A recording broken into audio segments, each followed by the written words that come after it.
L'Institut de formation des agents de développement, qui s'est principalement occupé, dans le cadre d'une réflexion stratégique sur l'emploi et l'encadrement de la société, par la formation de nouveaux agents, avec de nouvelles compétences, de nouveaux profils, etc.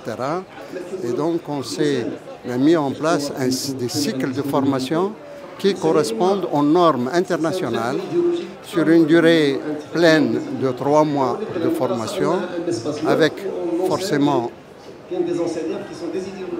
j'allais dire, plus une attestation qu'un certificat, et bien sûr qui mélange à la fois, qui essaie de joindre à la fois un tiers des diplômés chômeurs dans le cadre de l'intégration dans le circuit du marché, une formation des cadres de l'État qui s'occupent de la question sociale et un tiers des cadres du mouvement associatif qui sont censés être un peu le lieu de développement de ce type de création d'emplois.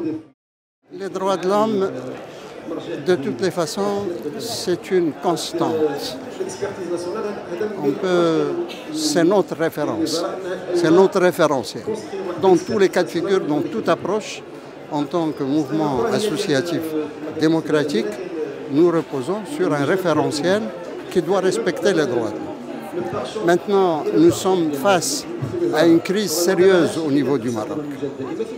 La crise, en l'occurrence, c'est que le marché reçoit à peu près l'équivalent de 400 000 jeunes qui viennent chercher de l'emploi chaque année. Un gouvernement qui est certainement pas forcément en mesure, avec Covid, avec la crise de l'Ukraine, etc., qui ne pourra en aucune manière respecter les engagements de la création de 1 million d'emplois dans les 5 années de son mandat. Donc il recourt à des programmes, genre Força, genre Aourache, et le ministre chargé des relations avec le Parlement estime qu'il y a un potentiel fondamental au niveau du mouvement associatif pour créer de l'emploi. Tous ces gens-là, et particulièrement dans le mouvement associatif, correspondent à quelque chose qui doit être fondamentalement avec un référentiel des droits de l'homme, qui doit être en relation étroite avec la population et qui doit donc, quelque part, travailler autour de programmes qui renforcent la citoyenneté et la participation des gens, tout en créant les possibilités d'une autonomisation économique. Voilà un peu la fonction d'un agent de développement. Donc, tout à l'heure, on va essayer un peu de parler avec 2 chercheurs de cette question. On va voir. On a une analyse du texte de loi sur les travailleurs sociaux.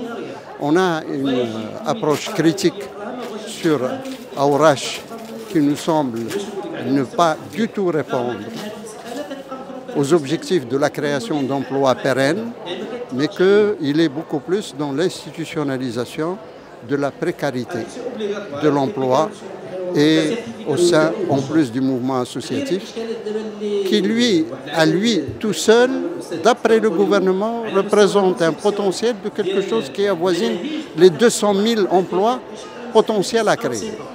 Qu'est-ce qu'il y a lieu de faire? Si la loi sur les associations continue d'exister comme elle existe aujourd'hui, si les restrictions à la création d'associations ou à l'activité de l'association sont restreintes, on ne va pas pouvoir créer des emplois. Si éventuellement on ne prend pas des mesures fiscales pour faciliter un peu la question de la création et l'intégration de nouveaux employés au sein du mouvement associatif, on n'y arrivera pas. Une association qui met 2 à 3 années pour obtenir un récépissé provisoire se trouve dans une situation d'illégalité vis-à-vis de ses propres employés. Elle est bloquée, donc elle est obligée de mettre les gens à la porte qui forcément vont considérer qu'il s'agit d'un licenciement abusif. Le tribunal leur donnera raison contre une association dont les financements sont bloqués par l'État.